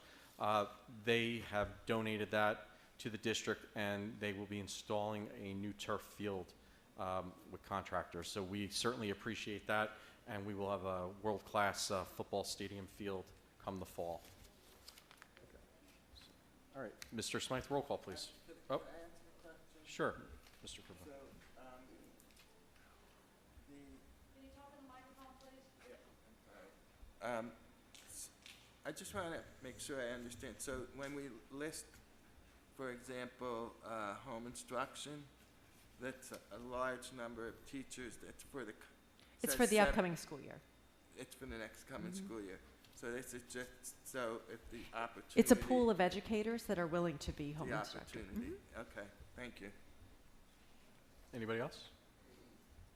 I just have a comment. It's nice to see that we're going to be finally able to bring in student teachers again and, you know, help further the field. Right, Mr. Smythe, roll call, please. Mr. Krupa? Yes. Mr. Nasser? Yes. Mr. Sanfilippo? Yes, but I'm going to abstain on A, Roman numeral 1. Can you say that again? I couldn't hear. going to abstain on A, Roman numeral 1.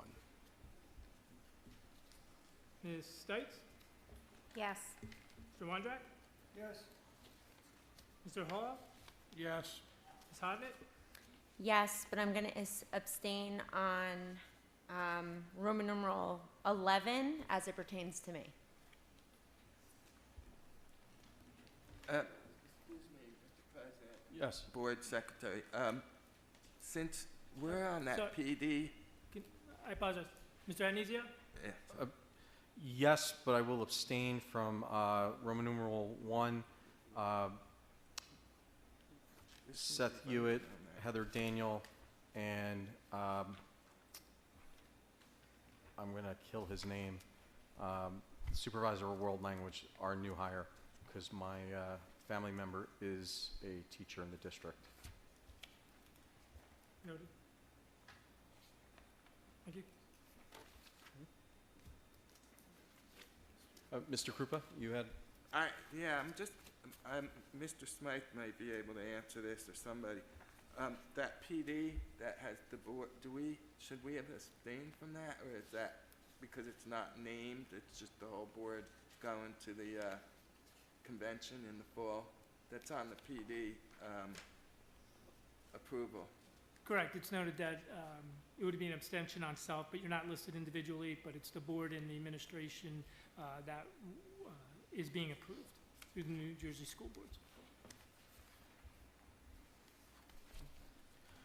Sorry. Number 18, Business Office, Mr. Smythe. Ask for a motion to approve items 18A through M by consent agenda. We have a motion on that? Make it. Motion, Mr. Sanfilippo, second. Second. Mr. Wondrak, any discussion? Seeing none, Mr. Smythe, roll call, please. Mr. Nasser? Yes. Mr. Sanfilippo? Yes. Ms. Stites? Yes. Mr. Wondrak? Yes. Mr. Hall? Yes. Ms. Hodnett? Yes. Mr. Krupa? Yes. Mr. Agnizio? Yes, but I'm going to abstain from letter A.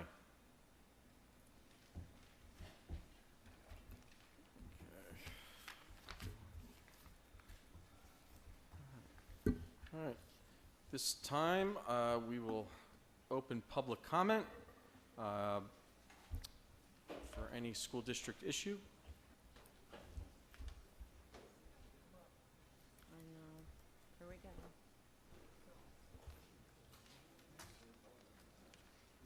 Okay, I'm Maria Hines, 1719 K Street in West Belmar. As a special education teacher, I've had the opportunity to work in every grade level, K through 6 in Allenwood School during my years there, both in the resource room and in a grade level classroom. The buzz phrase throughout my tenure was, do what's good for kids, and we did to the best, our best, to make sure that that happened. Regardless of the classroom setting, I've had to form relationships with the teachers whose students I supported. Being the type of person I am, these students became my children as well, and I collaborated on almost a daily basis with my children's other teachers to make sure we did what was best for them. I'm here today to say that the situation occurring in the MD classes at Allen is not good for my children. Mrs. Bafigi and Mrs. Moore are exceptional teachers who work tirelessly to meet the needs of, actually they go above and beyond to meet the needs of their children. Their classrooms run like well-oiled machines. A person could walk in at any time and see paras and teacher working with individual students to help them achieve their goals. All of this organized minute by minute by these two fantastic two. I have had children from both classes in my resource room over the years, and most recently in my 4th grade classroom, and I felt extremely comfortable approaching them with any need that arose. We collaborated on how to make student transitions out of their homerooms into other classrooms smoother, how to set expectations for learning and behavior in these inclusion classrooms, and how all the students could interact to best meet the needs of these children. Our collaborations were a give and take, but Bafigi's and Moore's expertise was evident daily. Since I put in my retirement paperwork, I've heard talk of new ways to do things, fresh ideas, a breath of fresh air, new programs, etc. Honestly, aside from being insulting, there is something to be said for experience and expertise in your field. If something is working and children are thriving, why is there a need to change it? You give us new, supposed all-encompassing programs for language arts or math, for example, and because we know from experience what skills are expected to be learned on a particular grade level, we need to put together additional lessons to meet these expectations. Teachers are always learning and evolving, incorporating what they know works with new ideas that research says may work, but that doesn't mean a program that through the years people have specifically moved to Wall Township to be a part of should change. Patty and Heather have specialized skills that, although I have the same degree that they have, I am nowhere near qualified to do their job on a daily basis. In my opinion, to take them out of those classes and put either of them in an ICR classroom is a waste of a God-given talent. It would be a tragedy for these already challenged children to be again challenged needlessly because of a program change.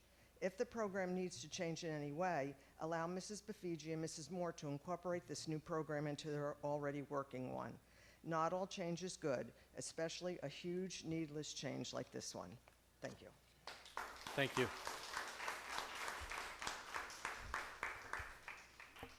Is there anybody else?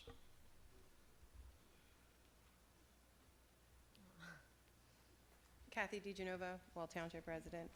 I'm the mother of 5 children. My daughter Mia will be expected to be a returning student as a senior. I'll preface that with only if masks are not required full-time. I know that you have to follow guidance from the state, but I'm looking at this poster the whole time I'm here, and it talks about courage and determination and honesty and resilience. Our children are damaged from this year.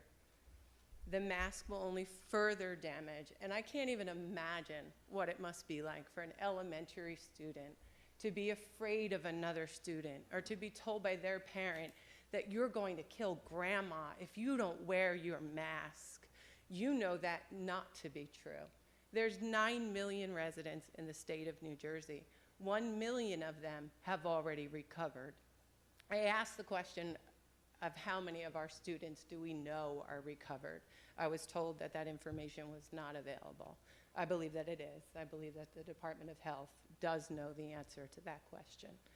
Our children need to be with each other, because you know that they are. When they're not in school, they are with each other. And thank God for that, because I did not stay away from my mother for the last year. I did not keep my children away from their grandmother in the last year, and I'm not sorry about that. And I know that fear drives so much, and money, of what happens in this district, because there might be one parent who disagrees. We have to be brave. We have to be courageous. We have to get it done. I have to figure out as a mother how to get it done in my home, and their mental health is priority number 1 to me now. Their academics, I can catch up. I'll get the resources you need. If it's private school, if it's a tutor, I'll get the resources you need. Their mental health right now scares me. And we're not sure what they're gonna come back to, what kind of school they're gonna come back to. I know you want that. Everybody here wants that. And if it comes down from Murphy that we cannot do that, I want to hear from this school district that they disagree. I want there to be a letter that says, I disagree. Because we can get it done. We have an enormous facility. We can be outside. We can be intense. I saw Spring Lake Heights do it. We can do it. We can do it at a football field. Ask the parents to work with you. Our kids need to be in school and to not be masked. And I hope that that's on the agenda. Another question I had was about the science and following the data. And science is not settled. The data is fluid. It changes. It has changed so many times in the last 18 months. At one time, flat Earth was a settled science. It no longer is. As far as critical race theory and BLM, I'd be interested in the opt-out if it comes to that next year. And that Marxism and socialism, it all sounds like feel good. Let's not hurt anybody. Let's consider everybody's feelings until you realize what was taken away. And socialism is great until you run out of other people's money. Thank you. Yes.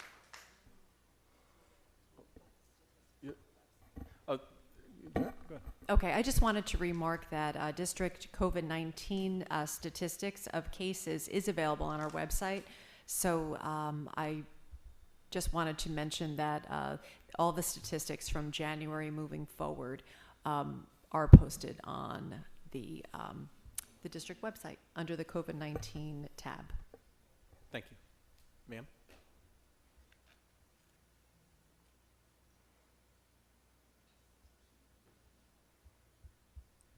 Good evening. I'm Babette Chigner. I live at 1408 Gully Road in Wall Township. And what I'm going to say is probably going to be repetitive, but I just couldn't sit without talking about Mrs. Bafigi. I didn't know Mrs. Moore, but my son had her, Mrs. Bafigi, 3rd, 4th, and 5th grade, and she literally changed the course of his school direction. He was on his way out there. He was definitely going out of district if she couldn't get his behaviors under control. I feel within the space of ESY, right before 3rd grade, she had like 80% of his behaviors figured out. And she did that not because she read it in some book. She did that through her heart and understanding. And she got down to like his level, looked right in his eyes, and she had this amazing rapport with him so quickly. And everything that was bothering him, she just sort of thought out of the box. And somehow he recognized that she respected him and didn't just think of him as just another kid. And she established that, and he talks better to this day. And she came to his 8th grade graduation.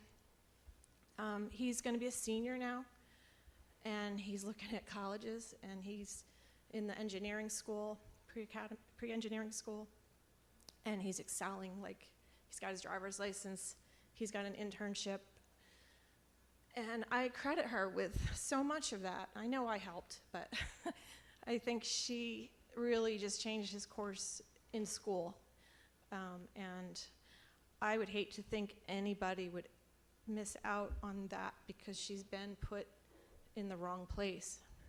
Keep her where she's doing the right thing for the parents and for the kids, and she's making everybody's lives a heck of a lot easier. I hope you can recognize that. Thank you. Thank you.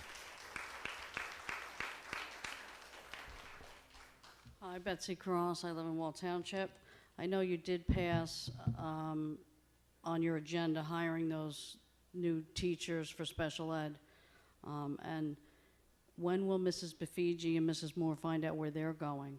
It's really not fair what's happening here. It's not fair to the public. And if you do move them, I think the next step will be we'll have a petition to get everyone here off the board. So I think Mrs. Hodnett, what, you're shaking your head no?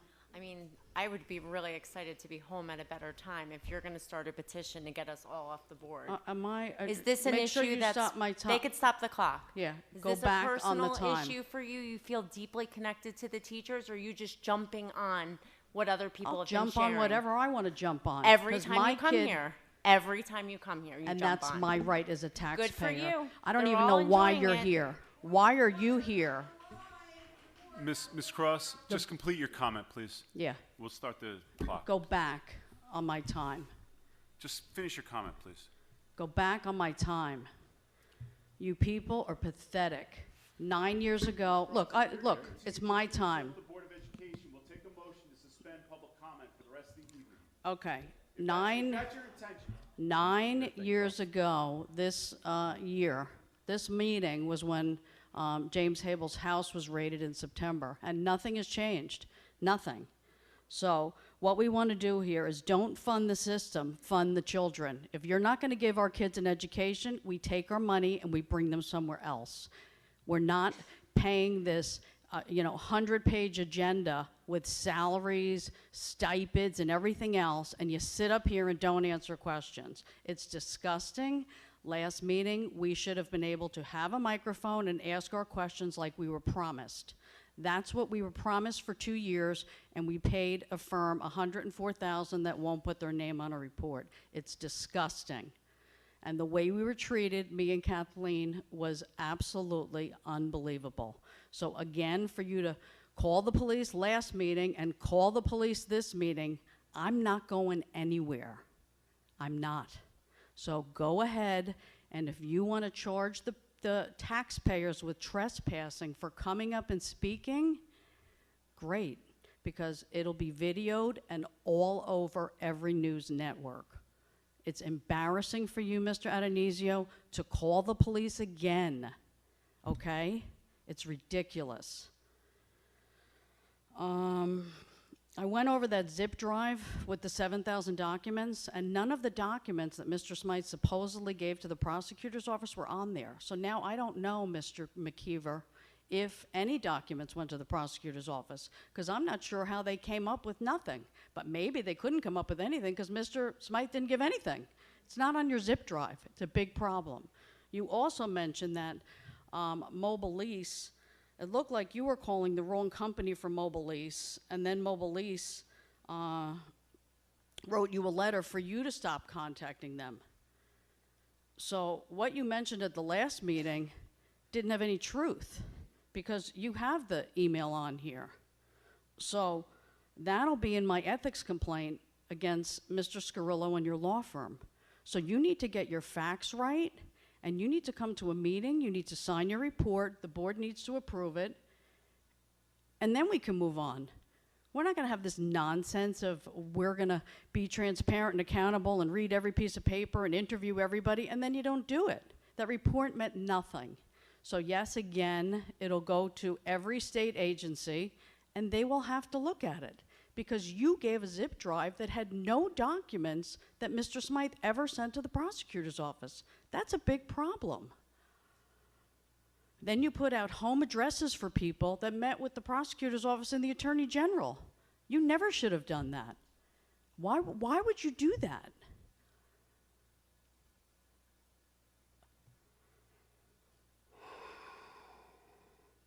Like I always say at every meeting, our lives begin to end the moment we become silent on things that matter.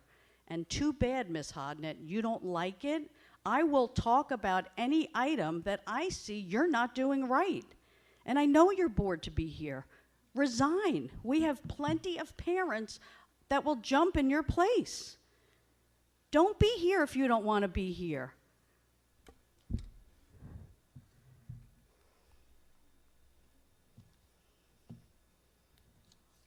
And Mr. Adonisio, like I've said, we've had bad Board of Ed members. Thank you, Ms. Cross. Your time is up. Bad. You really, you come up and, I mean, it must be difficult for you to It's put not that difficult much at effort all. in to be so rude every week. No. It has to be. I'm not rude at all. It's got to be You exhausting. are a terrible board president. Thank you. I appreciate Terrible. that. Ms. Cross, that's an imp.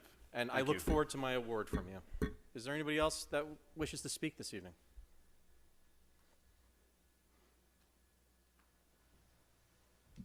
Hi, my name is Lauren Gallick again. I just wanted to say 2 quick points.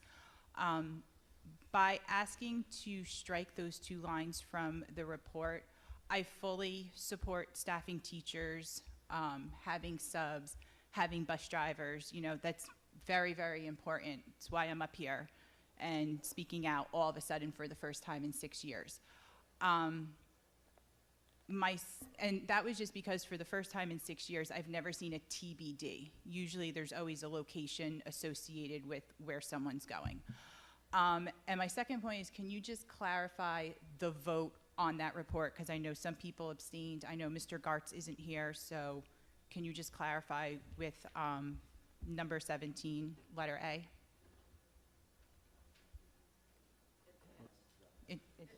Okay, okay, that's all I wanted to know. Thank you. Thank you. And just for the record, TBDs, they do appear on HR reports from time to time. So it's not something that's not uncommon and we don't do. It does happen quite frequently, honestly. Is there anybody else for public comment?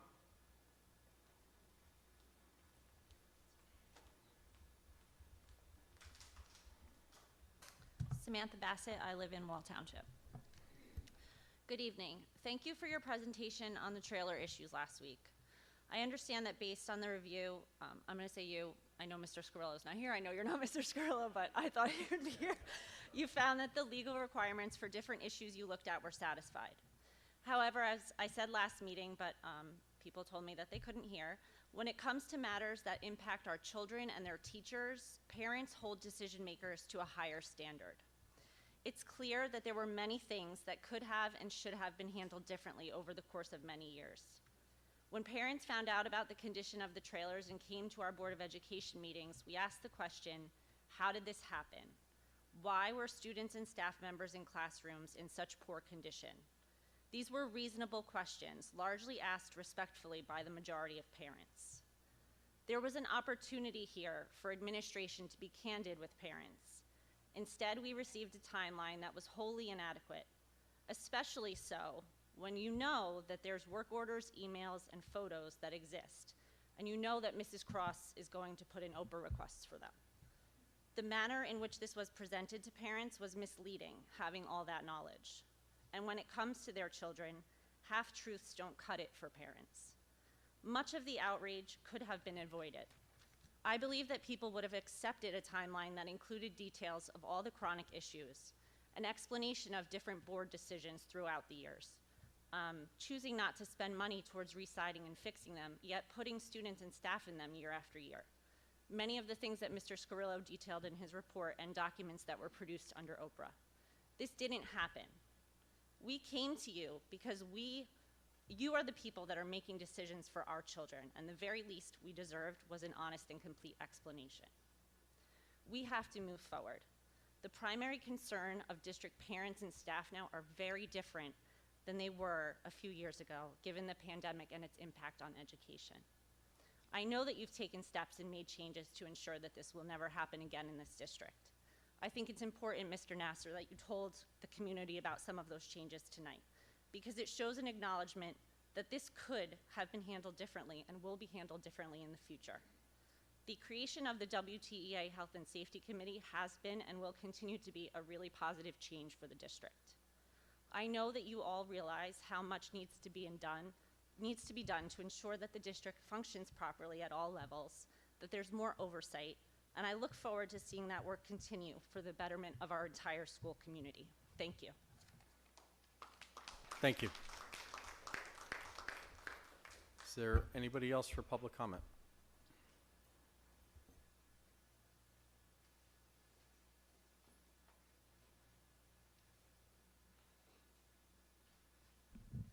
Kathleen Duran, Wall Township.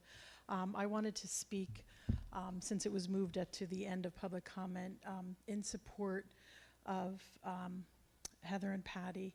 My son was one of the first students that they taught when they came to Wall Township, specifically to Allenwood. And I had only recently adopted a nonverbal, violent, autistic child who was multiply handicapped. At the end of the day, without belaboring the point, what they did for my child was nothing short of miraculous. I can't say that he's headed to college and is a top flight student, but he graduated last in his class, but he was mainstreamed. He graduated, he was the bottom student in Wall, but he made it to a mainstream classroom in the end, and he's been working for 4 years pushing carts in Home Depot. But he is well groomed, he is well spoken, very polite. He knows right from wrong, better than some I know. And what got him there from the horrible, horrible childhood that he had up to the age of 3, beyond what I could even say at a public meeting, was his happiness in going to special ed classes at Allenwood. My son was a flapper, and it was both the autistic flapping and also what they call motor overflow. So my son would toe walk and flap, and anytime he had to go to school, he would almost launch. He was so happy, and I had seen him so tragically neglected and damaged. And to see him in the course of that first year turn around, again, like any mom, I take some credit for that, but to see him happy was beyond any price. And when I didn't even know that the same teachers who helped him turn around and become a cognizant, functioning human being, as opposed to this wild child who had been left alone for years to suffer in a cage, was that flapping. That he was happy to go see Miss Moore. He was happy, like flapping his hands, happy every day. At that moment in time when I was at my lowest and not knowing if I could help this child, I didn't even know what autism was. Doctors didn't even know what it was. We thought he had muscular dystrophy. We thought he had brain tumors. We thought everything. I mean, he banged his head into the wall so many times he kept cracking his skull open. He was a headbanger. But he was happy to go to school. That is why teachers like this should not be moved from the position where they do such wonderful, wonderful work. I was actually very shocked to find out that they were here tonight and that it's so many years later. You know, he has graduated and he's working, and that turnaround was that year. The belief that he was happy, that he smiled, that he was happy, that he could eat ice cream again, that he wanted to go to school, was everything. So I am one of those people who is heartbroken to think that you would casually or otherwise remove those two very talented teachers from a position where they actually impact and change people's lives. So I want to say thank you to them, and thank you guys. Good night. Thank you. Is there anybody else? Seeing none, we will close public comment.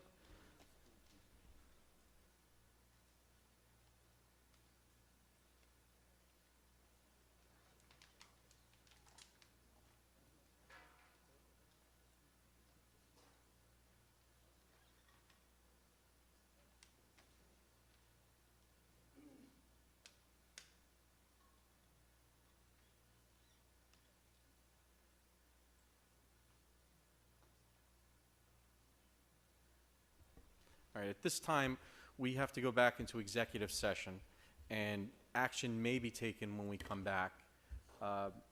If it is, Yeah, you have to give the public notice, reasonable notice as to how long it's going to be.